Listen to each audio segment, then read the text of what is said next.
Y lo que vamos a hablar hoy día es de, bueno, primero es la charla más compleja, después del almuerzo, así que espero que sea una charla entretenida, voy a hacer lo más entretenido posible y que los mantenga despiertos. Así que la charla hoy día tiene por título Mejorando el porcentaje de señalada de ovinos en Magallanes.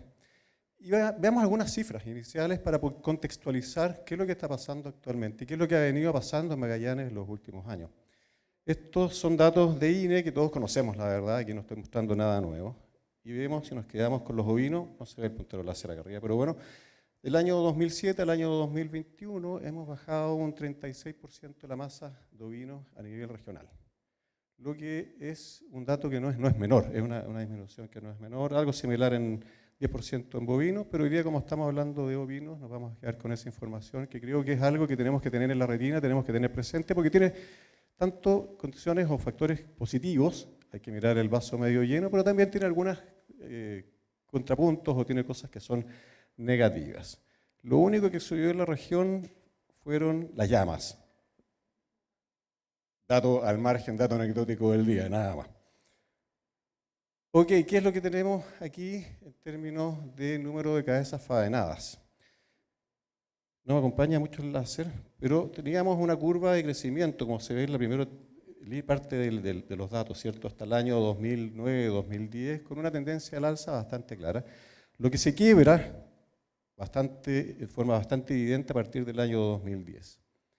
Bajamos desde una producción en el año 2020 de 461.000 borregos y corderos al año 2024, no tengo los datos del 25, a 373.000 animales que se han faenado. Así que vamos con una tendencia clara a la disminución del número de animales que estamos faenando a nivel regional. Les voy a pedir un favor y cosa que despertemos. Calcúleme, por favor, la tasa de extracción que tuvimos en el año 2007 con esa cantidad de animales, 2.200.000 animales y 600.000 animales extraídos. ¿Quién me la calcula rápidamente con el teléfono? No sé, está muy bien, Tolira. Rápido, ¿cómo se calcula la tasa de extracción? Número de animales extraídos por el total de animales que tenemos en el rebaño, multiplicado por 100. Fácil. Les doy el dato, 23%, más o menos. Divide 600.000 dividido por 2.205.000 y eso multiplicado por 100. Qué agradable que todos los teléfonos tengan calculadora. Sacan el teléfono todo el día para estar con el teléfono conectado y no lo sacan para ocupar la calculadora. Vamos, si no es tan difícil. ¿Cuánto te dio 600.000 partido por 2.200.000? ¿27? Perfecto. ¿Cuánto nos da, Raúl, para el otro año? 29. Ahí abajo están 373.000 sobre 1.417.000. Ahora los desperté, ¿o no? 26, ¿sí? Es decir, llevamos desde el año 2005, 2006 hasta el año 2024 siendo, no sé si eficientes o no eficientes. Les pregunto a ustedes, ¿consideran que un 27% es eficiente desde el punto de vista de tasa de extracción? ¿Cuál es la tasa de extracción que tiene Nueva Zelanda? No, dale, tírense para arriba, lo más alto que puedan, 71%. Faenaron 16.9 millones de animales con una cantidad de 24.5 millones de animales en este momento. Eso es lo que se faenó la temporada anterior. 23 contra 71. Entonces, es un tema preocupante. De cierta forma, aquí no solamente tenemos un problema de productividad a la baja, sino que algo se estamos haciendo y hemos venido haciendo durante los últimos años que no nos ha permitido pegar ese salto productivo que sí lo podemos observar en otros países que tienen la misma trayectoria que nosotros. La verdad que somos los mismos ganaderos, los mismos investigadores, etcétera. Por lo tanto, hay algo que no estamos haciendo y que podemos hacer, obviamente, para poder mejorar estos indicadores. Los pesos han ido cambiando. Aquí una buena noticia, si vemos la tendencia en los últimos años, hay una tendencia al alza de los pesos tanto de los corderos y los borregos, y vemos que el año 2024 los borregos pesaban en promedio 19.2 kilos, los corderos 14,5. Acuérdense que siempre hablábamos de promedios de 12 kilos, por lo tanto es una buena señal. Con un promedio total de 16 kilos, que eso ha estado bastante liderado, obviamente, por las señales que entregan los frigoríficos que están pagando por kilo de canal, y eso apunta a que el productor busque poder entregar corderos de mayor peso para poder tener mayor ingresos a nivel del predio. ¿Okay? Algunos datos generales en la región que no han cambiado mucho en los últimos años. ¿Ah? Cuando uno hace ecografía, ¿cierto? El ecógrafo te entrega un porcentaje, cuántos animales tú esperas al parto. ¿Ya? Ese es tu potencial para ese año. Y lo que uno ve es que esos potenciales se mueven, dependiendo de la zona, de la raza y de muchos factores, entre un 115 y un 118% promedio, pero con un rango bastante amplio, desde un 106 hasta un 148%. Ese 106% lo vemos en animales que están en una muy mala condición, muy baja condición corporal, ¿cierto? Con problemas de alimentación, que son indicadores o que son los factores que me van a influir mayoritariamente en la tasa reproductiva que tenemos en los animales. ¿Cuántos corderos soy capaz de yo producir por cada una de las ovejas? Y por el contrario, 148% es un tremendo valor para la zona, y eso lo vemos en razas específicas, en lugares específicos, pero eso es un lindo valor. Ahora, lo lindo de eso es poder salvar esos corderos después del parto, porque estamos con un 148% que no es poco, ¿vale? Si nos vamos, disculpen que haga la comparación con Nueva Zelanda, pero me gusta comparar con ellos porque lo considero que están en el top de lo que es la capacidad productiva. Si no está sobre un 180 o 200%, está fuera del sistema. Esos son los niveles que ellos están manejando en este momento a la ecografía. ¿Qué significa eso? Que tu potencial es súper alto, pero tu potencial está liderado por un incremento no solo de las mellizas, trillizos y cuatrillizos, que te coloca un problema mucho mayor desde el punto de vista de sobrevida, porque todos sabemos que en la medida que aumentamos el número de fetos o el número de corderos al parto, disminuye el peso de cada uno de esos animales y la probabilidad de mortalidad al momento del parto es mucho mayor, ¿vale? La marca. Uno escucha de todos los valores, ¿eh? Es cosa de irse al café y la verdad es que te hablan de valores altos, bajos, pero no se asusten si encontramos en algunos predios en los últimos años valores de 60 o 70% señalados. Esos son valores reales. El año pasado creo que estuvo bastante bueno, porque tuvimos un año muy bueno, y valores de sobre el 100%, y lo escuché de varios productores, 105, y no estamos descubriendo la pólvora, años buenos con harto pasto, el animal come y produce más, se muere menos. Entonces, no nos asustemos, o en rigor asustémonos de esos valores de 60-70% porque son bastante bajos. Porque están explicados por una razón muy simple, porque se nos mueren animales. ¿Y qué se nos muere? Se nos muere entre el 20 y 30% de los corderos de parto único, y se nos muere entre el 35 y 50, incluso más por ciento de los corderos que vienen de partos melliceros. Eso es una pérdida tremenda, no solo desde el punto de vista productivo, sino también de bienestar animal, que hay que tenerlo presente, que lo hablaban ayer, ¿se acuerdan la presentación de los perros, de las 5 variables que hay que manejar en los animales para bienestar animal? Bueno, eso es parte de, que los animales no se nos mueran, es parte de eso. Las causas de mortalidad pueden ser discutidas, pero hay una publicación de INE que llegó a la conclusión de que era por frío e inanición, que se repite a nivel mundial, eso es, en todas partes es lo mismo, el animal que nace con malas condiciones climáticas, no tiene un buen peso, no se alcanza a parar, secar, tomar calostro, sobrevivir y se nos muere dentro de las primeras horas del parto y los predadores. ¿Ya? Disculpen la tabla, a ver si me siguen. Esto es un cálculo para colocar en contexto qué significan estas pérdidas y por qué lo importante de la presentación que estoy haciendo hoy día, cómo mejoramos la tasa de sobrevida y las tasas de destete de los animales, la señalada. Tenemos 1.400.000 animales. Supongamos que el 60% de esos animales son hembras. Estamos hablando de que tenemos alrededor de 850.000 hembras a nivel regional. La preñez, en Magallanes no tenemos problemas de preñez. La verdad que la mayoría de las ovejas se preña. Generalmente tú te encuentras entre un 3 y un 4% de ovejas secas, cuando uno hace la ecografía, y cuando son borregas, 2 a 3%. Mejor tasa de fertilidad en las borregas que en las ovejas, pero la mayoría queda preñada. Coloquémoslo en 96%. 85% de animales de esas hembras van a ser únicas y un 15% van a ser mellizas, y eso nos da la distribución. Por lo tanto, tenemos un potencial de corderos con esos antecedentes que lo podemos variar de 939.000 corderos, más o menos. Eso es lo que podríamos producir a nivel regional con estos datos. Vamos a ir jugando con las señaladas, de un 60, como están azulitos, un 85 y un 90% para ver cómo impacta eso en las pérdidas productivas y económicas. Si tenemos una señalada del 60%, si fuera regional, ojo, estaríamos perdiendo alrededor de 428.000 corderos al año. Y creo que es brutal. Desde el punto de vista aquí, la gente de los frigoríficos que están tratando de faenar cada vez más, hay que hacer algo porque están dejando de faenar 428.000 animales al año. Por lo tanto, es una señal de que se pueden hacer cosas y hay que hacer cosas. Para lograr esa mortalidad se nos tiene que haber muerto el 40% de los únicos y el 62% de los mellizos. Puedo jugar, porque yo le puedo colocar un 20% de los únicos, pero se me tiene que morir el 128% de los mellizos. Son datos que estoy jugando, nada más. ¿Qué pasa con un 85%? La segunda columna, mejora obviamente la sobrevida, se nos mueren 216.000 corderos, 18% de ellos son únicos, 37 mellizos, y si fuera un 90% de señalada, se nos morirían 173.000 corderos, 15 y 28% respectivamente entre únicos y mellizos. Vayamos ahora a la plata. Que se nos muera ese porcentaje o esa cantidad de animales, 428.000 animales, significa que hemos dejado de recibir 19 millones de dólares, considerando 44 dólares el valor del cordero. Si lo llevamos a ingresos y suponemos que una estancia promedio pueda vender 200 millones de pesos en términos solamente de cordero, significa que eso significa el ingreso de 90 estancias. Por el contrario, si tenemos el 90% de señalada, la cantidad de estancias que están perdiendo su productividad, su ingreso de 200 millones, sería 37 estancias.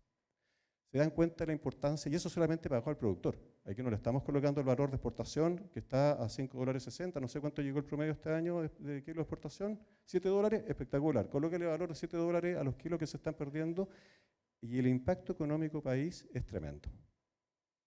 Por lo tanto, corolario, es necesario hacer algo para que mejoremos estos índices que son bajos, ¿ya? Y a Socama, en conjunto con INEA, y aquí una iniciativa que quiero destacar de su presidente, aquí presente, que me llamó en su minuto para que hiciéramos algo. Y nos dijo esto, Francisco, la verdad que aquí tenemos un problema que se viene arrastrando históricamente, tenemos que hacer algo como asociación y queremos que lo hagamos en conjunto. Y la buena noticia es que existen alternativas de intervención y podemos mejorar esto. Y lo que yo les voy a mostrar hoy día, a diferencia de la charla, los que han participado en los días de campos de INEA, es un librito, un boletín, que lo tengo acá, muchas gracias, que sacamos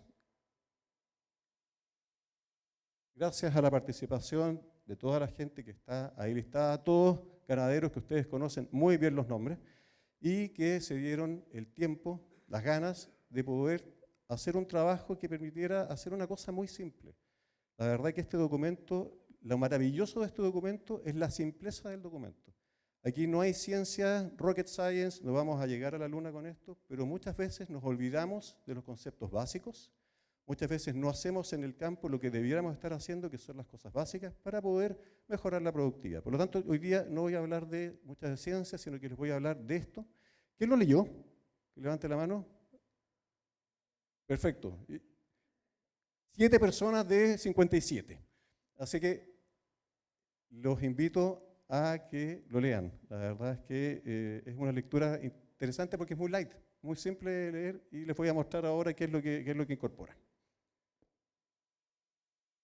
Está ordenado de la siguiente manera el texto y parte como una pirámide con cuáles son las condiciones basales que tenemos que tener nosotros para poder mejorar, cuáles son lo básico que tenemos que tener en cada una de las estancias para poder empezar a pensar en poder tener una buena señalada. Y después nos fuimos avanzando, ¿cierto?, en el ciclo productivo, como ocurre todos los años. Partimos con el preencaste, el encaste, la gestación, la aparición y la lactancia señalada, siempre pensando en dar algunos tips, ¿cierto?, algunas recomendaciones para mejorar ese porcentaje de señalada. O sea, habla también de algunas enfermedades de los corderos, porque las enfermedades, como lo veíamos en la presentación de la mañana con Marcelo, obviamente son una pata importantísima dentro de los factores que influyen en la sobrevida de los animales. Por lo tanto, hay un capítulo que habla de algunas de las enfermedades principales en Magallanes de los corderos y que producen mortalidad de corderos. Y cada una de estas etapas está dividido en dos secciones. En aquellos factores que consideramos que eran prioritarios, y podemos estar de acuerdo o no estar de acuerdo, nos pueden haber faltado absolutamente, y eso es parte de la discusión, y esto es lo entretenido que podamos discutir más adelante. Y factores secundarios, ¿ya? Que secundarios significa que no sean menos relevantes, pero que no eran principales, es decir, no eran los primarios, ¿ya? Así está distribuido, así está esquematizado el trabajo. Tenemos cada uno de los temas con su desarrollo, donde hay una explicación básica que habla del concepto con el cual se quiere transmitir, ¿cierto? Y algo que nos costó bastante, yo creo que hay que decirlo, es poder llegar a estos cuadritos verdes que se van a encontrar en el texto, que son las recomendaciones que hacen un colorario final de cada uno de los capítulos o de temas que se fueron desarrollando. No lo voy a leer eso, voy leyendo atrás, pero esa es la forma de leerlo. Si se fijan, es un texto muy simple y que quiere dejar una señal muy fuerte al final de que el productor tal vez no le va a quedar toda esta parafernalia de texto, pero sí le va a quedar ese cuadrito verde. Oye, la verdad que ahora me acuerdo que decía tal cosa. Ese era el sentido y la simpleza que tenía o que tiene esta estructura. Vámonos a las condiciones basales. ¿Ya? Se definieron muchas condiciones basales y tuvimos harta discusión de ver, porque se nos repetían algunos que la condición era como transversal, etc. Dijimos, ok, ¿cuáles son las transversales y las básicas que necesitamos cumplir? Y la primera que salió fue las buenas prácticas ganaderas. Y esto es muy asociado y relacionado con todo lo que ha venido desarrollando Yoshiki Sogama, con las buenas prácticas ganaderas, etcétera, que es algo fundamental y que tenemos que tener presente en cualquier sistema productivo. No podemos producir si no tenemos claro el concepto de que tenemos que hacerlo considerando todos aquellos elementos básicos asociados a las buenas prácticas. Segundo tema, que lo mencionó y te voy a mencionar varias veces, Marcelo, porque hoy día me alivianaste, presentaste varias cosas que van a aparecer y es bueno que estemos en concordancia con cuáles son los puntos críticos que van a definir la eficiencia productiva del predio, ¿cierto? Ahora señalada. La condición corporal. Todos estuvimos de acuerdo que la condición corporal era una de las situaciones que eran básicas. Si no somos capaces de tener una buena condición corporal en los animales, la verdad es que la capacidad y la posibilidad de tener buenos porcentajes de productividad se nos disminuyen bastante. La raza, algunos comentarios de distintas razas, la condición sanitaria, la fecha de parto, que lo voy a mencionar más adelante, que es un factor que yo creo que es muy relevante actualmente. La disponibilidad de agua. ¿Quiénes han escuchado las ovejas no toman agua? Las ovejas no toman agua, ¿ok? Vamos a ver si no toman agua o no. Lo vamos a ver más adelante. Los minerales, algo estábamos conversando ayer de la importancia de los minerales, disponibilidad de potreros, manejo de depredadores. Ya vimos que una de las causas principales de mortalidad al momento del parto era el bajo peso, pero además los depredadores. El abigeato, una situación que es compleja, obviamente, no me voy a meter en ese tema, todos sabemos que es una situación compleja y que cuesta controlarla, pero hay cosas que los productores pueden y podemos hacer para ir disminuyendo eso. Accidentes que normalmente pueden ocurrir en el campo y que son muchas veces fallas nuestras, ¿cierto? Del manejo que hacemos los animales o en las condiciones que tenemos los cercos, etcétera, los chorrillos, etcétera, donde se nos caen animales, son factores que podemos manejar, mejorar para poder incrementar la tasa de sobrevida. Y lo último, que tú también lo mencionaste en la mañana, los registros. La verdad es que llevamos registros, pero llevamos números. Muchas veces nos llenamos de números, pero no hacemos un análisis realmente que hay de esa información para que esa información se transforme en un dato que nos permita tomar decisiones. Eso es lo importante, que todo lo que tomemos nos permita tomar decisiones. ¿Vale? Esas son las condiciones basales, véanlas en el libro, ahí están todas bien descritas, y yo voy a hacer hincapié solamente en dos. Ya lo dije antes, la condición corporal. Este es un trabajo que se hizo hace mucho tiempo atrás, al lado izquierdo, es en la distribución de ovejas y en el rango, en el tema de la ecografía, el resultado de la ecografía, de acuerdo a el peso que tienen los animales. Y a la derecha tenemos la misma variable, pero asociado a la condición corporal de los animales. Y el gráfico es bastante simple de la izquierda, en la medida que aumenta el peso de los animales, aumenta el porcentaje de animales o de hembras que tienen mayor número de fetos, o aumenta el número de melliceras.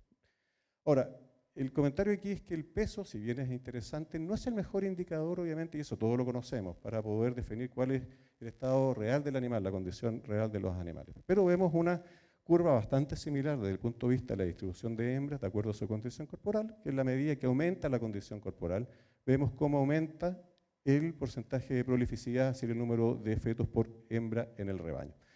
Un poco lo mismo que tú comentabas en la mañana, existen distintas tablas, distintas recomendaciones. Hay recomendaciones a nivel regional para poder decir cuál es buen estado, buena condición para llegar previo al encaste, durante lactancia, etcétera. No se ve muy bien, pero bueno, eso lo pueden encontrar en literatura. Acá a la derecha la forma de medir, todos sabemos cómo se mide la condición corporal, no todos tomamos condición corporal. Y ese es el problema. Lo tenemos como conceptualizado, pero yo no sé cuánta gente en el momento que pasan los animales por la manga, palpa los animales, separa a los animales con menor condición, hace un manejo nutricional y toma decisiones en base a esa información. Entonces yo le digo, tomar datos para tomar decisiones, eso es lo importante.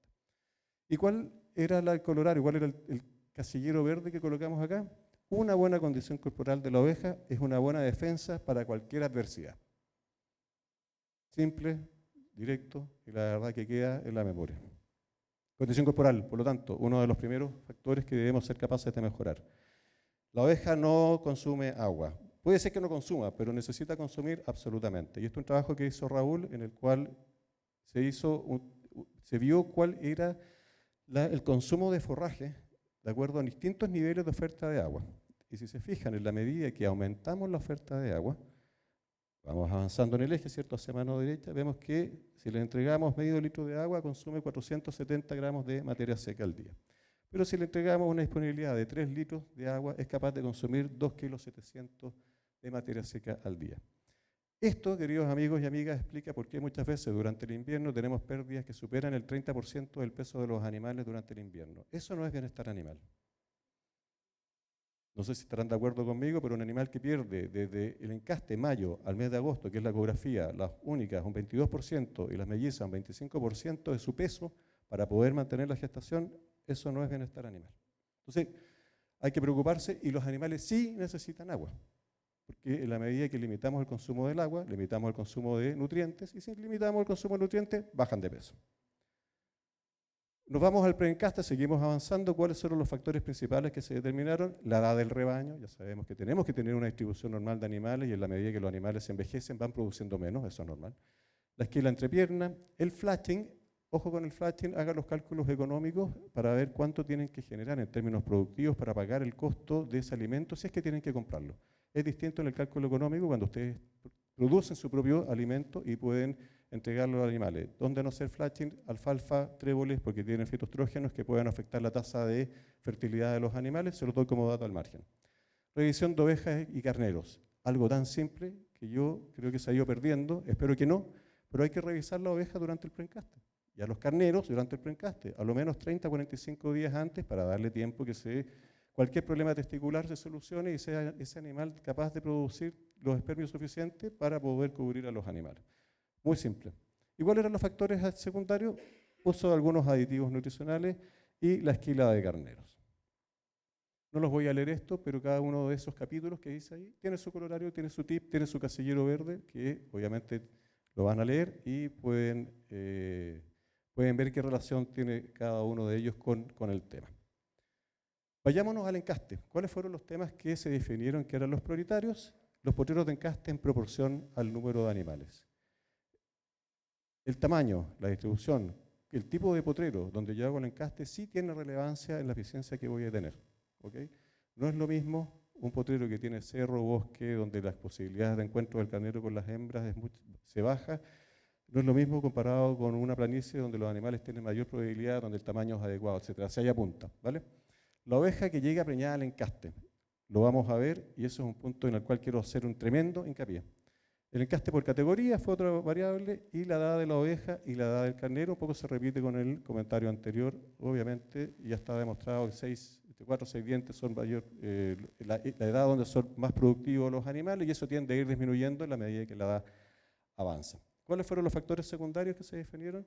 Manejos que generen estrés. Cualquier manejo que genere estrés, manejos innecesarios, nos puede llevar a que durante el encaste se produzcan no solamente problemas del encaste propiamente tal, sino que si esa hembra quedó preñada, haya microabortos, que eso nos va a ir retrasando, porque ese animal va a quedar preñado lo más seguro en el celo siguiente, pero va a ser un animal que va a parir tardío la temporada, ¿vale?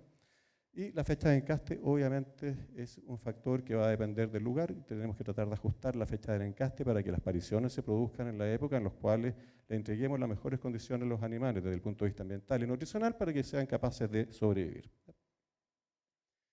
Les dije que iba a hacer un hincapié bastante fuerte en lo que es las ovejas que llegan preñadas al encaste. Los que se han dado una vuelta por la isla y por continente, tengo la impresión que han visto harto cordero nacido en esta época, ¿no? ¿Sí o no? Bueno, eso lo vemos porque hemos tenido buen tiempo, no hemos tenido invierno este año. Eso normalmente ocurre en esta época bajo nieve. Todos esos corderos que ustedes están viendo ahí debieran estar muertos, en condiciones normales de Patagonia, bajo nieve. Se mueren. Y eso es lo que está pasando, y les puedo decir a ciencia cierta lo que está pasando, porque yo hago las ecografías y hay productores que me han llamado en el mes de mayo, y en el mes de mayo ya hay un 46% de animales preñados. En mayo, ¿esos animales cuándo van a parir? Julio, porque se hace a los 90 días la ecografía.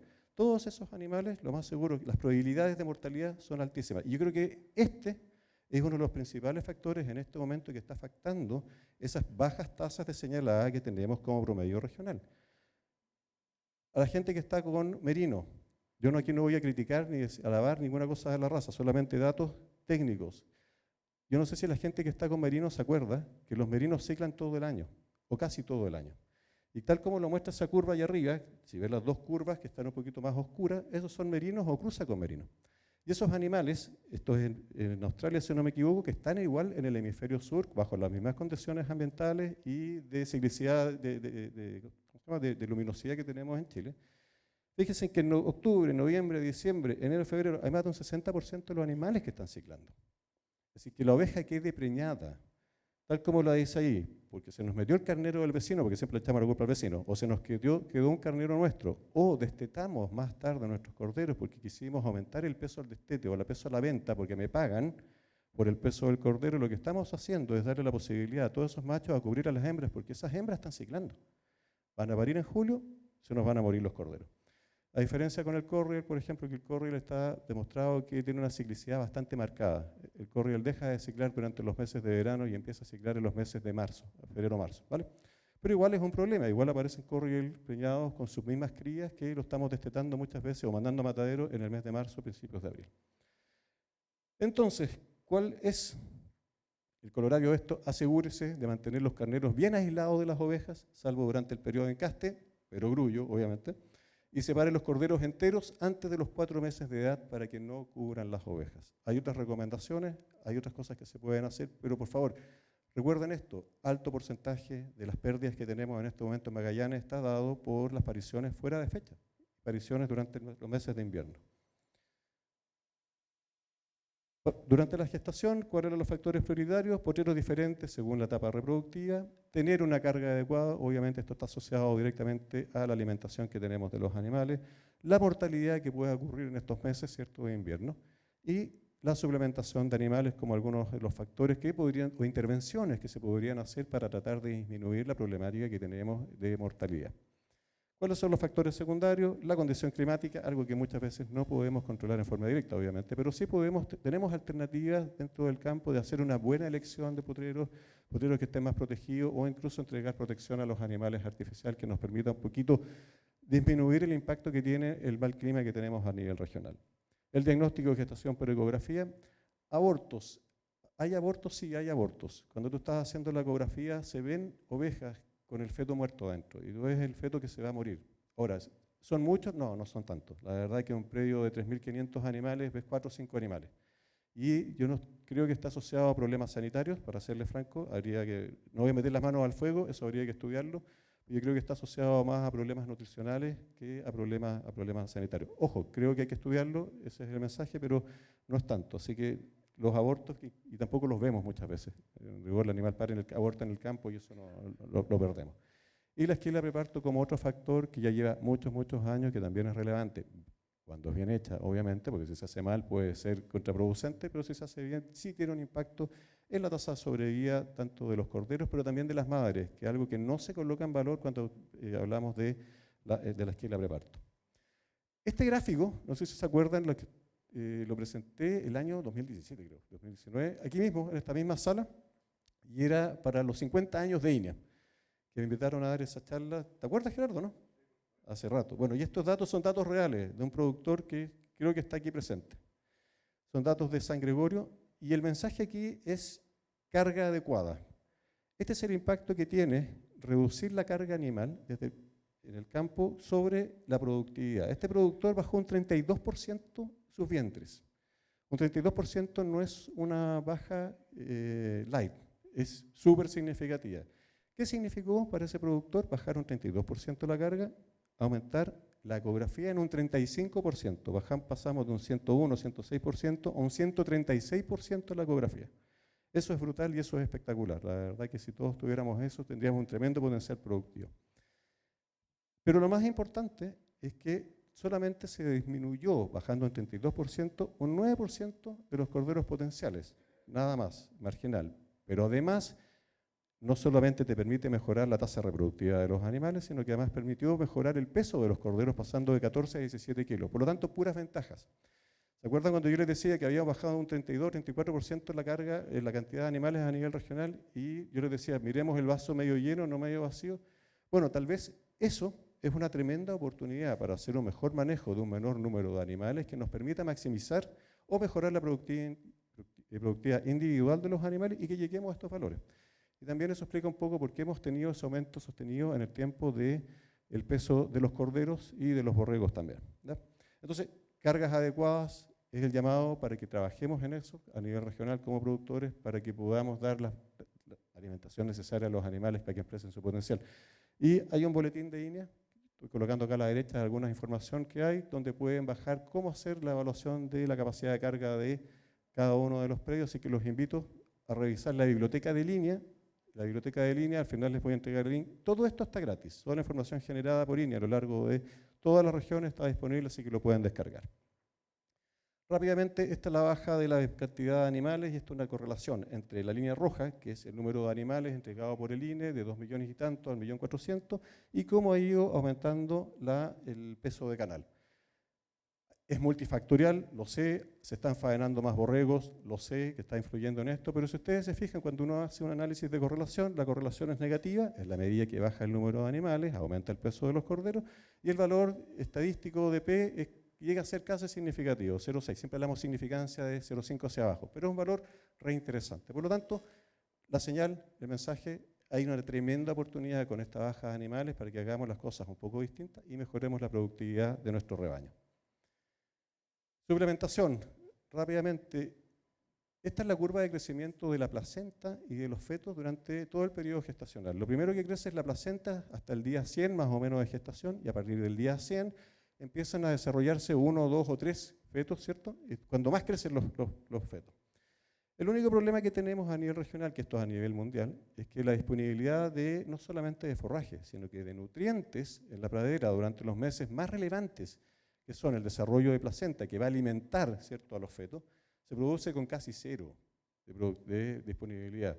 Y también nuestro desarrollo fetal, que es al término de la gestación, también hay una limitación en términos de cantidad y calidad. Algunos cálculos que hemos hecho en Campina es que la pradera aporta solamente el 30% de la proteína cruda que necesitarían esas ovejas para cubrir sus requerimientos o el desarrollo del fetal, y un 70% de la energía. La baja en proteína es brutal. Y es por eso que nosotros se desarrolló, y que, liderado por Raúl, un pellet que aporta proteína. Por eso aportamos proteína, lo vamos a ver más adelante. Entonces, es re importante entender esto, la importancia de la alimentación. Si no tenemos una buena placenta, no tenemos buen desarrollo fetal, mayor mortalidad de corderos al parto. Este gráfico yo creo que Raúl y yo lo hemos mostrado ya varias veces, es un trabajo que se hizo hace mucho tiempo atrás y que veía a través del consumo la selectividad que hacían los animales de la proteína que eran capaces ellos de recoger. Acuérdense que los animales seleccionan plantas y partes de plantas para mejorar la dieta y poder suplir todo o cubrir sus requerimientos. Proteína cruda, si vemos la línea en el gráfico de la izquierda, la línea azul indica el máximo que debería estar comiendo el animal. La línea roja, el mínimo recomendado por el NRC, que es la institución que saca cada cierto tiempo los requerimientos nutricionales, cuánto tenemos que aportar. Y la línea punteada, que se ve un poquito borrosa a mano izquierda, es cuánto es lo mínimo que necesita el rumen para funcionar. Acuérdense que el rumen es bacterias, hongos, etcétera, que necesitan proteína para que ellas puedan sobrevivir. Y eso es un 8%, alrededor de eso. Todos los puntos que vemos ahí, a mano izquierda, si se fijan, la mayoría, no todos, la mayoría se encuentra por debajo de la línea que es la mínima que necesita el rumen para funcionar. Por lo tanto, eso explica por qué nuestros animales pierden tanto peso, por qué tenemos pesos al parto tan bajos, etc. Tenemos una limitación, y lo mismo ocurre en energía, para no detenerme acá, pero eso es lo que explica por qué tenemos esa problemática. Y esto en distintos lugares y en dos épocas del año. Eso está en ese boletín, que también lo pueden descargar. ¿Qué pasa cuando las alimentamos bien? Inventamos la rueda. Los animales ganan peso. Miren qué hacen.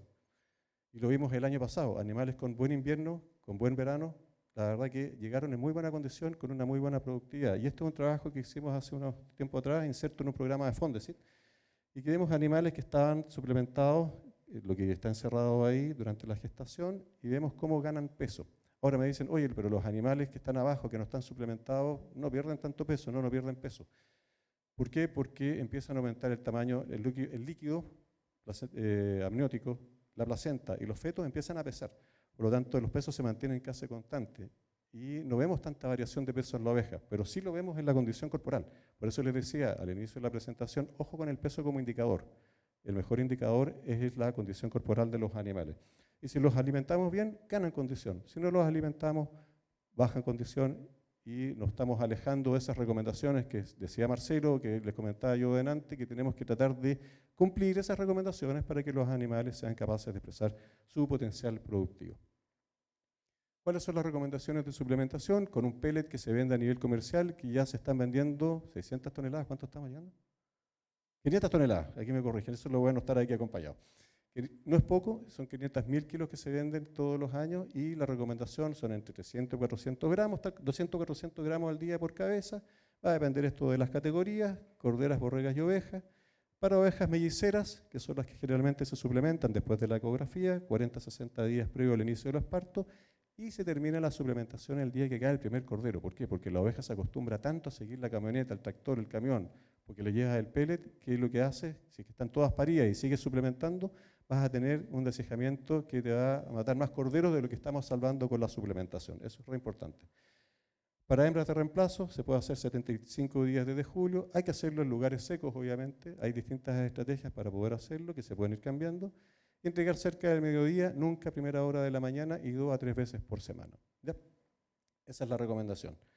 El tip, en cuadradito verde, la suplementación es un manejo aconsejable, aún más en años de baja disponibilidad de forraje en la pradera. Y está el material, como les decía, que se puede descargar. Les comenté que se pueden hacer suplementaciones específicas, algo que hemos venido trabajando hace mucho tiempo, suplementaciones estratégicas durante la gestación para aumentar el peso al parto. Vitaminas antioxidantes son una alternativa que nos permite mejorar no solamente la capacidad antioxidante total de los animales, que es lo que se ve en el gráfico de la izquierda, tanto en únicos como melliceros, sino que permite mejorar el peso al parto de los animales cuando los suplementamos del día 35 en adelante. ¿Vale? ¿Por qué? Porque, y aquí hay que sentirse orgulloso, el grupo que trabaja en línea a nivel mundial fue el primero en describir que los animales que se desarrollan melliceros se lo hacen en un ambiente hipóxico, es decir, sin oxígeno. Eso genera una condición de estrés oxidativo que es tremenda, y ese estrés oxidativo lo que hace es disminuir el crecimiento fetal. Y eso también explicaría por qué nuestros corderos pesan tan poquito, sobre todo los melliceros. Entonces, una alternativa es la utilización de vitaminas antioxidantes que tienen un costo bastante bajo y es algo que me encantaría que las empresas que hacen alimento pudieran incorporarlo dentro de la formulación. ¿Ya? Estamos hablando de vitamina C y vitamina E asociada porque entre los dos se potencian el efecto.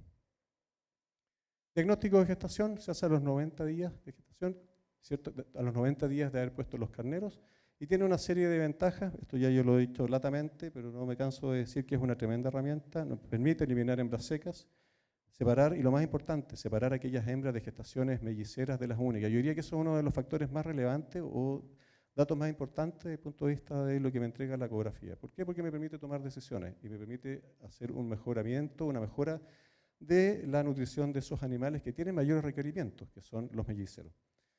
Si yo encasto corderas, que es una alternativa que algunos productores están haciendo a los 7 o 8 meses de edad, me permite saber cuáles son las que están preñadas, y si sé cuáles son las que están preñadas, son las que suplemento y no gasto ni alimento ni recursos en animales que no están preñados. Mejorar la condición de hembras melliceras, separar gestaciones tardías de tempranas. Si estás haciendo la ecografía, quien te hace la ecografía te puede decir, oye, todas estas ovejas están adelantadas, van a parir ahora a fines de agosto, no alcanzan a llegar a la esquila, sepáralas, no las rodees, porque ese animal va a parir en el galpón y ese cordero se te va a morir. Entonces haces un grupo aparte que no lo llevas a la esquila preparto y eso lo esquila con los secos cuando corresponde. Mejor manejo nutricional y de recursos forrajeros y la selección de hembras de reemplazo, algo súper importante. Generalmente dejamos qué hembrita, la más linda, la más grande, la más bonita. Eso generalmente viene de partos únicos. Si bien la heredabilidad de los valores reproductivos es bajo, existe. Por lo tanto, hemos venido seleccionando en contra de heredabilidad durante más de 100 años. El seleccionar de animales melliceros nos permite ir mejorando de a poquito esa tasa de prolificidad. Algunos valores promedio para distintas razas. Corriel 118, Catadien 131, Safford 148, cruzas con fin. Esto a nivel productivo no son los datos de investigación que tenemos en Campenaque. Si se acuerdan, en algunas presentaciones teníamos datos sobre 160%, pero esto es en promedio con algunas ecografías, 130 y Dunemerino 125. Para que tengan alguna idea, los que tengan alguna de estas razas, ¿cuántos corderos se les está muriendo? ¿Vale? Podemos aumentar la encaste de corderas, perdón. El encaste de corderas, como les digo, es un manejo que se está haciendo, algunos productores los hacen. Y cuando yo encasto las corderas, tengo que preocuparme, estoy encastando, y perdonen la comparación que voy a hacer, pero estoy encastando una niña de 15, 17 años. Ese es el concepto, ¿ya? Por lo tanto, es alguien que sigue creciendo, tenemos que entregarle la nutrición adecuada y además está gestando. Por lo tanto, es súper importante poder definir cuáles son las que están preñadas y hacer un manejo diferenciado desde el punto de vista nutricional. Hay que apoyarlo con alimentos a esas corderas. Es una tremenda herramienta desde el punto de vista productivo porque son animales que están adelantando ganan un año, ¿cierto? Desde el punto de vista de mejoramiento genético también puede tener un impacto, pero está demostrado que si yo hago un manejo nutricional adecuado, esos animales a lo largo de toda su vida productiva producen entre un 10 y un 15% más, ¿vale?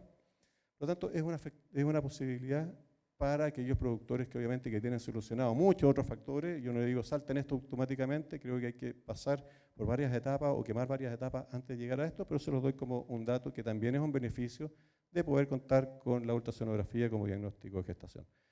Esquila Preparto, un trabajo que se hizo en Campenaique, porque hubo un tiempo que hubo un cuestionamiento en relación al impacto productivo de la esquila Preparto, aunque está demostrado con muchos trabajos en Argentina, Nueva Zelanda, Australia, que tiene un impacto productivo, y aquí lo mismo, pasamos de un 102 a un 110% de señaladas los animales esquilados preparto versus los esquilados en forma tradicional. Por lo tanto, bien hecha, sigue siendo una herramienta interesante.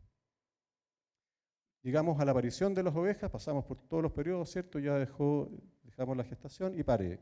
¿Cuáles son los factores prioritarios? El reparo. Los animales se nos mueren de frío e inanición, acuérdense. Disponibilidad y calidad de forraje, peso del cordero en el nacimiento, acceso a la ubre, el clima, los depredadores de los corderos, que los animales estén tranquilos, ¿ya? Porque en la medida que los estresamos, producimos desijamientos que van a afectar la sobrevida de esos corderos. Esos corderos muchas veces no encuentran a la madre de vuelta. Este es un factor que se mencionó y quedó claro que es la capacidad, y cuando hablamos de capacidad de atender al parto y la distosia, es la capacidad que tenemos nosotros como operarios de poder primero saber cuando una oveja está con problemas y cómo atender a esa oveja en el campo. Y lo otro es poder ver a esa oveja en el campo, porque muchas veces lo que pasa en sistemas extensivos es que esa oveja no pare y termina muriéndose la madre y la cría. Por lo tanto, no solamente saber qué hacer, sino que también identificar cuándo intervenir, que es algo que no sé si todos sabemos, ¿ya? Yo creo que es algo con lo cual hay que trabajar con nuestros operarios, con nuestra gente que está en el campo. La calidad del calostro, otro tema que se habla poco, y lo vamos a ver más adelante, y la habilidad materna, que es algo que es súper relevante desde el punto de vista de cuántos animales van a sobrevivir. Y factores secundarios, parece que los pusimos todos los primarios, porque quedó solamente uno secundario, pero fueron los accidentes animales que se nos mueren porque se nos cae el chorrillo o cualquier cosa, ¿ya? Reparo, este es un trabajo que se hizo de Jorge Cañón, Pariciones a Galpón, en un proyecto financiado por Corfo, liderado por Raúl, y rápidamente estos eran todos animales mellizos, ¿ya? Animales que se ecografiaron, se separaron, se suplementaron como corresponde, entregando 400 gramos diarios y se metieron dentro de un invernadero, un galpón, a parir en jaulas individuales. Se partió con 642, como bien dice arriba, animales mellizos. Parición les va a llamar la atención, un 201,7%, debería ser 200%, pero acuérdense que tenemos también trillizos, empiezan a aparecer trillizos. Cuando pasamos los 136, 140%, aparecen trillizos. Y después los cuatrillizos sobre 150, 160%. Y si nos vamos al final, vemos que salió, como dice acá abajo, un 188,6% de corderos salió de este galpón. Es un tremendo número. Ahora, todo tiene sus bemoles y como vemos en la última línea, al momento de la señalada, ya la naturaleza había jugado su rol y se perdieron un número no menor de animales con un porcentaje de señalada del 154%. Por lo tanto, si se fijan, esto es multifactorial y cada etapa es súper relevante y cada etapa tiene sus problemas. Aquí solucionamos en cierta forma esas mortalidades que se producen durante las primeras horas de sobrevida, que son las principales. Pero igual tenemos mortalidades que se nos van a producir por depredadores y otras condiciones que tenemos que ir manejando. También está el boletín, el informativo, que explica cómo hacerlo, así que los invito a revisarlo. Solamente para tener una idea, nuevamente nos sale Nueva Zelanda, esos son los pesos promedio de los animales únicos, mellizos y trillizos, que casi no tenemos acá, y muy poquito. Pero solamente un comentario, los animales trillizos en Nueva Zelanda en este momento pesan lo mismo, en la última fila en azul, pesan lo mismo que los únicos en Magallanes. Esa es la relación de nacer en Osorno versus nacer en Magallanes. Y eso es lo que tenemos que trabajar, cómo mejoramos esos pesos, no llegando a 6,5 o 7 kilos. Ojo, eso para mí es una aberración, porque los porcentajes, tal como lo indica acá arriba, de problemas de mortalidad asociados a distosia, empiezan a aumentar o aparecer cuando ya superas esos pesos. Por lo tanto, los extremos no son buenos, siempre por el ancho camino del medio, pero sobre 3,5 kilos ya es un peso adecuado para poder disminuir los problemas o mejorar la tasa de sobrevivencia. ¿Ya? Calidad del calostro, rápidamente, tenemos problemas de calostro en Magallanes. Calostro, todos sabemos que es la primera leche que se produce, ¿cierto? O el primer alimento que produce la oveja para que el cordero lo consuma y sea capaz de poder tener la energía y los nutrientes para sobrevivir. Y vemos que hay diferencia entre mellizos y únicos, siendo los mellizos que tienen menor cantidad de proteína, las ovejas únicas tienen más proteína y lactosa que las melliceras, y cuando los animales están restringidos nutricionalmente se afecta la producción de calostro. Disminuye la inmunoglobulina G, que es la inmunoglobulina, ¿cierto? Son las defensas que están generadas por el calostro, que son muy relevantes para la sobrevida a largo plazo de los animales, y el animal tiene unas poquitas horas al momento del parto para poder tomar ese calostro. Y ocurre un menor crecimiento postnatal y una mayor mortalidad de mellizos. Lo importante es que podemos trabajar eso. Tenemos trabajos en línea donde demostramos que si entregamos una alimentación 2 semanas previo al parto con alto contenido de energía, por ejemplo con avena, somos capaces de aumentar la cantidad de líquido o licuar un poco el calostro, hacerlo más asequible a los corderos que puedan tomar calostro y que no se nos mueran. El único problema de eso, tienen que tener cuidado que la avena hay que entregarla de forma gradual para no matar los corderos por acidosis o enterotoxemia. Pero hay alternativas para mejorar el tema calostro. Hagan la prueba cuando tengan un parto mellizo con un animal flaco o delgado, traten de sacar el calostro. Es sacar una mantequilla de la ubre. Ese es más o menos el concepto. Y eso es lo que está tratando de hacer ese cordero recién nacido para poder sobrevivir. Vamos terminando, lactancia señalada, la edad del cordero a la señalada, destetes no deseados nuevamente, la experiencia de las personas que trabajan con los animales, el tema de las personas, la experiencia, las capacitaciones son súper relevantes. La infraestructura de corrales y cerco, el tamaño del rebaño. Factores secundarios, cómo hacemos el manejo propio de la señalada, ¿cierto? La fecha que la hacemos, qué tan tranquilo o intranquilo manejamos los animales y el manejo del destete. Rápidamente, esto es un trabajo que no tiene nada que ver con esto, pero solamente mostrarles, esto fue el trabajo de observación de la conducta de los animales, en el trabajo que se hizo de pastoreo regenerativo en Inia. Yo lo quiero llamar la atención, es un gráfico re complicado de entender, pero esta es la conducta de los animales a lo largo de varios días, a distintas horas del día. Como no se ve, les voy a indicar, fíjese, en esta línea y en la línea verde. Esa línea roja indica el momento del destete de los animales, y la línea roja significa los animales que están caminando, que no están pastoreando nada, sino que están haciendo cualquier cosa, están estresados. Los animales se demoraron más de 3 días o 3 días, las ovejas, en recuperar su condición normal y volver a pastorear en forma normal después del destete. Por lo tanto, el destete es una situación estresante que hay que tenerlo presente y hay que hacerlo de la mejor forma posible para no afectar tanto a las ovejas como a los corderos. Enfermedades que se mencionan dentro del documento, todas esas no las voy a leer, que yo creo que todos vamos a estar de acuerdo que son las principales enfermedades que ocurren a nivel regional, que es bueno conocerlas, reconocerlas y saber qué tratamientos se pueden hacer. Algunos puntos a destacar, en última lámina, la baja señalada es multicausal, eso queda más que claro, pero existen algunos factores que son muy relevantes y actualmente mucho más relevantes de lo que podían ser hace años.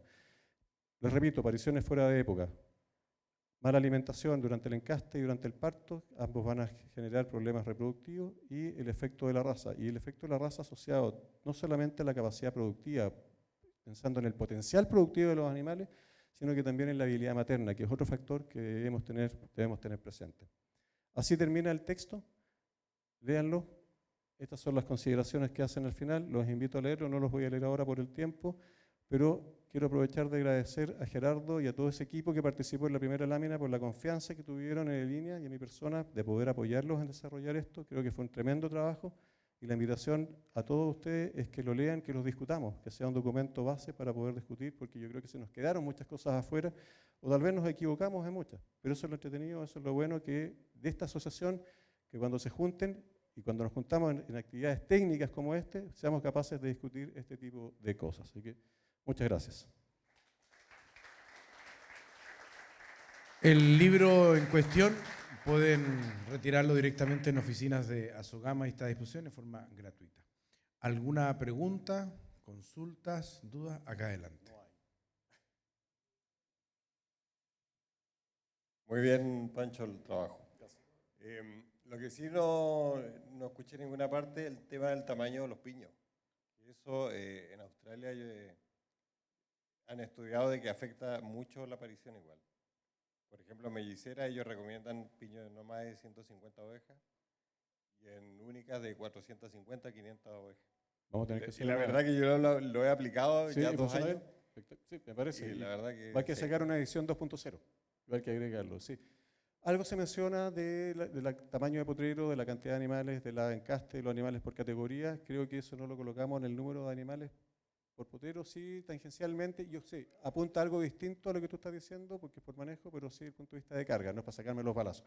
Pero sí está tocado tangencialmente, pero es un tremendo dato, así que súper bueno, gracias. Y otra consulta, ¿por qué tienes 4 meses los corderos? O sea, de que a los 4 meses ya poder, hay que destetarlo, digamos, esa es la pregunta. Llegamos a consenso que pariendo en octubre, noviembre, diciembre, enero, febrero, ya después de febrero los animales ya pudieran estar montando las ovejas. Un poco esa fue la idea. Hay razas que van a ser un poco más precoces, va a depender mucho de la raza y eso es el tema. Hay razas que van a ser más precoces y que podrían tener animales que son, pero tratamos de dar una recomendación que fuera como general. Si tú me preguntas, en muchos lugares lo que se hace es castrar los animales. Yo creo que si tú haces el cálculo de la pérdida de peso potencial que puedes tener en corderos que están castrados, porque van a ganar un poco menos de peso, versus la mortalidad que tienes de corderos anual, porque esas ovejas paren fuera de temporada, creo que la pérdida desde el punto de vista económico es menor si tú capas los animales versus no caparlos. No, Ahora, porque en una oveja merina, perfectamente un cordero a los 3 meses ya podría... sí, perfectamente, y esa oveja está ciclando. Sí, sí. Fue para poder llegar a un promedio de toda la raza, exactamente, pero buen punto. Tenemos una pregunta ahí y una acá al medio y después una atrás. La última al lado acá. Hola, buenas tardes, Francisco. Una consulta. Tú mencionaste que uno de los factores era la señalada temprana, ¿no? ¿Cuál es tu recomendación más o menos en tiempo de señalada? Porque entiendo que hay algunas recomendaciones de hasta 2 meses, por ahí. No sé si tú tienes alguna recomendación de señalada. ¿Te acuerdas cuánto pusimos?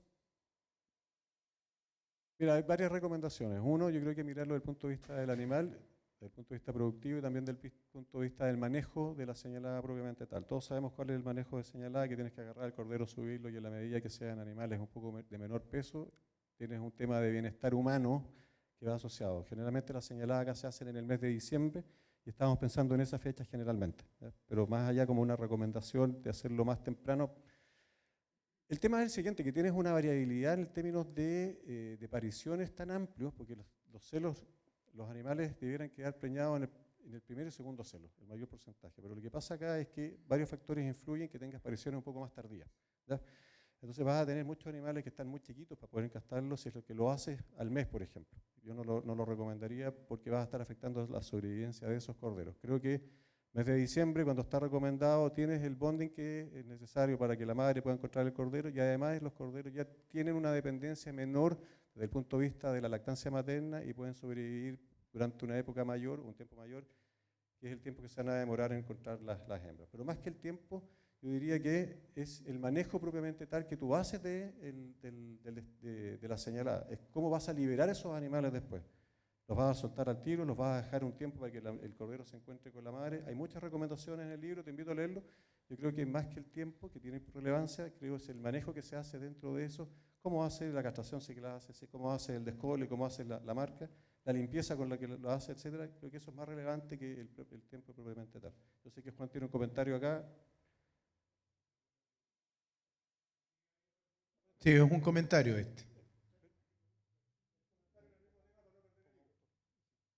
Los 2 meses de señalada se determinaron porque esto propende a volver un poco al manejo antiguo, cuando se marcaban los corderos en una época muy definida y después seguían su proceso de engorda hasta llegar al frigorífico, justamente para evitar las preñeces fuera de plazo, cuando uno no señala tempranamente y mantiene los corderos enteros hasta muy avanzado su crecimiento. Entonces, más que nada, los 2 meses se eligieron por esa razón. Paul. Gracias. Pancho, muchas gracias por la presentación. nos tienes acostumbrados a las Gracias buenas, a la ayuda a las buenas por los soplos. presentaciones y esto no está preparado. Yo quería hacer un comentario y que es muy importante en mi mirada en la ganadería extensiva, porque lo que logramos hacer con las intervenciones como la suplementación o los manejos más vigilados de parición es independizar un poco el resultado productivo de las erráticas condiciones climáticas que tenemos en Magallanes. Quiero poner un ejemplo muy breve. Tú pusiste el ejemplo de las pariciones vigiladas donde Cañón con un 155% de destete. Cañón viene haciendo eso hace 20 años y los porcentajes de destete en las mellizas han variado desde 92 hasta 156% a campo. Y desde que viene interviniendo, que ya van 4 años, la variación ha sido del 1%, 155, 156, 154. Y eso yo creo que es lo importante porque eso nos da seguridad y nos permite, vuelvo a decir, independizar en alguna medida el resultado de las variables condiciones climáticas a que estamos acostumbrados en Patagonia. Eso. Sí, gracias Ronald, un tremendo comentario y la verdad que se me había comentado y no estaba preparado, así que realmente yo creo que nosotros estamos acostumbrados a que sea el clima el que determine cuáles son las eficiencias productivas y esas pequeñas estrategias de intervención, suplementación, aparición a galpón, que están todas insertas en un paquete que hemos llamado paquete tecnológico INEA, que eso lo tenemos y que está aprobado, validado, que nos permite, tenemos una serie de indicadores que apuntamos, ¿cierto? Eso lo tenemos validado. Por lo tanto, todas estas pequeñas intervenciones apuntan a poder ser un poco más independientes de las vicisitudes que nos entrega el clima o la región y que nos permite mejorar la productividad. Así que no, gracias Raúl por el comentario, de todas maneras. Nuestra última pregunta. Está apagado el micrófono. ¿Aló? Yo quería comentar respecto a lo que comentaba Rodrigo. Nosotros en Congreso de la Corriel en Perú hablamos del tema, se comentó el tema de los lotes pequeños, sobre todo en pariciones de mellizos y en general ellos usan campos más chicos también, pero se genera un efecto, sobre todo en los dormideros, donde las ovejas cuando empiezan a parir por efecto de la oxitocina, se quitan los corderos en el momento de parir. Y ese es algo que por lo menos cuando uno hace parición a galpón y de repente las ovejas te paran en el corral, se observa de forma muy, muy evidente. O sea, las ovejas se quitan el cordero, la oveja que va a parir le quita el cordero a la oveja que parió el primer cordero, se lo lleva y después cuando pare sus 2 corderos, ese cordero lo deja solo, ese cordero se muere. Y eso pasa mucho en el campo también. Entonces, los dormideros se ve mucho cordero muerto y ese era uno de los motivos que nos decían que era crítico no tener lotes de melliceras muy grandes a la aparición. Lo otro es una consulta, en realidad, es si tú has observado una diferencia o alguno de tus colegas respecto a la precocidad de los corderos dependiendo de la alimentación. Porque nosotros hemos comentando con algunos ganaderos de Tierra del Fuego, por ejemplo, visto que en la raza Corriel, por ejemplo, ellos dejan los corderos con la oveja hasta abril y no tienen ningún problema de preñez, y nosotros en el sector de Isla Riesco en febrero, fin de febrero, ya hay un porcentaje de ovejas preñadas seguro. Entonces, si ustedes han observado eso, si tiene que ver con un tema de tamaño, que no creo que sea tan diferente, pero más bien por un tema nutricional. Sí, primero, re bueno el comentario. Yo creo que lo que tú comentabas, y Jorge, ambos Jorge lo viven a diario cuando hacen parición a galpón, eso que las ovejas que se roban corderos, etcétera, es un tremendo desafío. Sobre todo cuando estás haciendo parición a galpón, que tiene todo un manejo postparto después de que lo sacas de las jaulas individuales, y tienes un periodo largo de acostumbramiento, cosa que los animales, que no ocurra eso lo que tú dices, que se pierdan esos corderos. Así que súper buen comentario.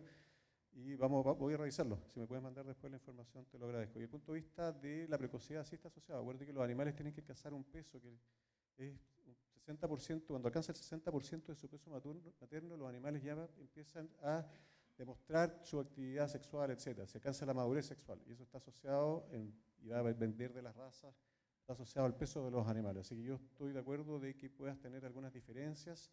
Hay 2 factores que se están confundiendo ahí. Yo sé que tú tienes Corriel, pero va a haber una relación directa entre el peso del cordero y la capacidad de ese animal de poder empezar a preñar a sus ovejas. Eso es así, y va a estar asociado al peso de los animales. Tratando de acordarme la palabra, ¿te acuerdas? Era el peso, no era peso metabólico. ¿Te acuerdas? Bueno, no importa, pero sí está asociado al peso, los animales tienen que alcanzar un peso específico, 60%, y los animales ya pueden empezar a preñar a sus madres. Así que es un factor a considerar. Sí. La última consulta aquí el No, diputado. no había dicho que era la última consulta. Sí, el Sí, diputado acá pasa. Cristian Mattison. Ok. No sé si le podemos pasar un micrófono para que quede en la grabación. Bueno, buenas tardes. Francisco, primero felicitarte por el estudio y también agradecer a todos los ganaderos que colaboraron con este estudio muy interesante. Pero pienso que en una próxima oportunidad podrías traducir un poco estos porcentajes que se especifican a signo peso, ¿ah? Porque termina siendo mucho más gráfico que cuando se habla que si se baja la masa ganadera en un 32%, creo que decía, sube el nivel de parición.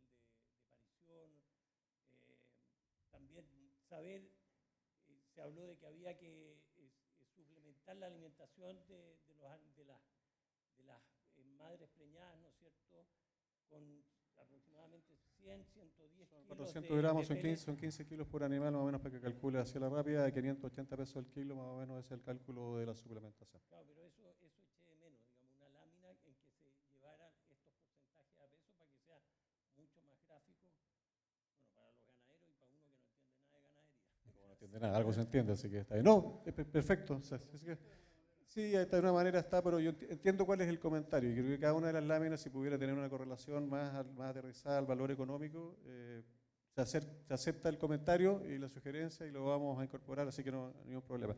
Lo que sí quiero destacar es que la primera lámina, o la tercera o cuarta lámina, decía cuál era el impacto y la importancia de esto. Cuando perdemos 19 millones de dólares pagados al productor, pucha, que es plata. Así que la verdad, si bien no somos tan importantes desde el punto de vista del PIB, sí somos importantes como ganadería a nivel regional en términos turísticos, humanos, etcétera, etcétera, etcétera. Por lo tanto, creo que 19 millones es un monto que no es menor. Pero se agradece el comentario.